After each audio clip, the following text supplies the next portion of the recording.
Short escape. This week, I finally made it to Malang, a city that's been sitting pretty on my wish list for the longest time. It's not like I never had the chance to go before.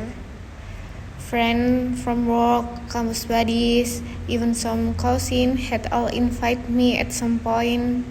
Someone to go to a tourist village, somewhere hype about Jatim Park, and other well all about those beaches down south.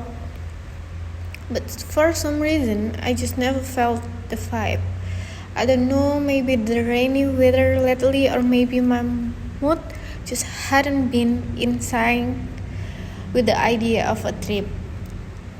Thing is, I've always known Malang has everything. Cool air, lot of fun place to explore, mouth-watering food, and a certain vibe that hard to describe but kind of addictive. Still, only now did I finally take the actually step to go. I hopped on motorcycle to Malang right after work.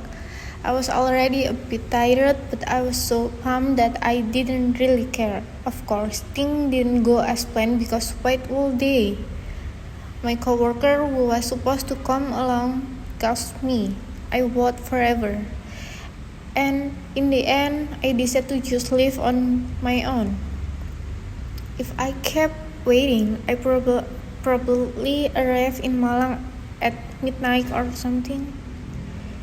And yeah, because of all that delay, I end up getting to Malang at around 8 p.m. Tired, annoyed, and starving, but it was what it was. I tried to shake it off, took a quick shower, rest a bit at the place I was staying, just enough to cool down and get some energy back. Around 10 p.m., I decided to step out. I was looking for somewhere chill, cozy, and calming. I ended up going to this coffee shop someone had one recommend. This place named Moraku. And wow, the moment I stepped in, I got why it was a favorite. Super cozy vibe, stylish but not over the top, warm lighting, soft background music, and this industrial interior that actually felt really homey. I ordered chicken sambal matah and a soda because I'm not really a coffee person, even though this place is known for its coffee. I was totally satisfied with what I got. The chicken sambal matah was fire spicy but not too much, and the rice was just perfect. The soda was refreshing too, a solid way to wrap up a messy evening. After eating and chilling there for a bit, I head back and passed out. Best sleep I had in a while. The next morning, I woke up at 6 because I had an only class at 7. Thing is, I was starving. No way I could focus on Zoom with my stomach growing like that.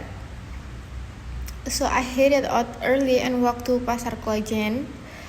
All set on finding mie cendana. This noodle place that's gone kind of viral in Malang. And man, it was worth the hype.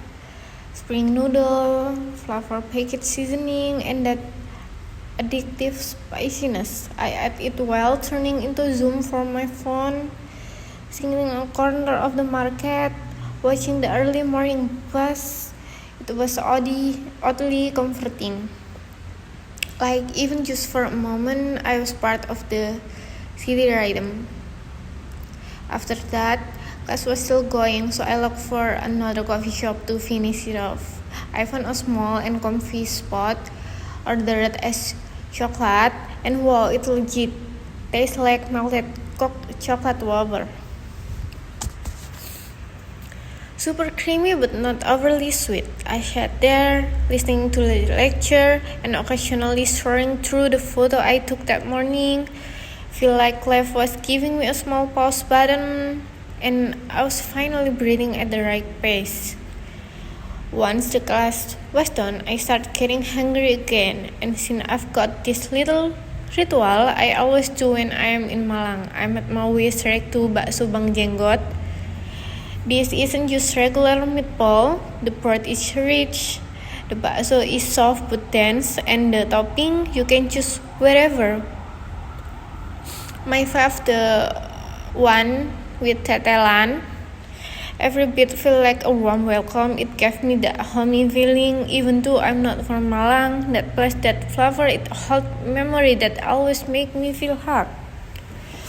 Before going for bakso too, I actually tried stopping by Rumah Budaya Ratna. It's been on my wishlist forever. I've always been into cultural stuff and history, and I've been dying to see what that place looked and feel like in person. But turned out it was closed. Total bummer, but I try to stay chill. Maybe it just means I have a reason to come back to Malang. There's still so much I haven't seen. I'll take it as a sign. After that, with no real plan in my mind, I'm at a random stop at Alun-Alun Malang. It always big, but still somehow has this peaceful energy. I sat on one of the bench. It was drizzling lightly and the air was getting cold, but honestly, the weather made everything feel kind of magical. I saw little kids running around, balloon killers doing their thing, young couples quietly chatting, and some moms feeding pigeons. I was alone, but I didn't feel lonely. My heart felt full. I think it hit me that this trip was really happening, that I was really here. I rushed back to Surabaya thinking I had another online class to catch, but when I got back, the class got postponed. I was kind of annoyed, but also low-key relieved because at least now I could rest. I flopped onto my bed and started scrolling through the photo I took in Malang. I was excited, but also really happy. There was this deep sense of satisfaction that hard to explain. The trip I chose 2 days and 1 night, but it felt like a whole chapter of its own.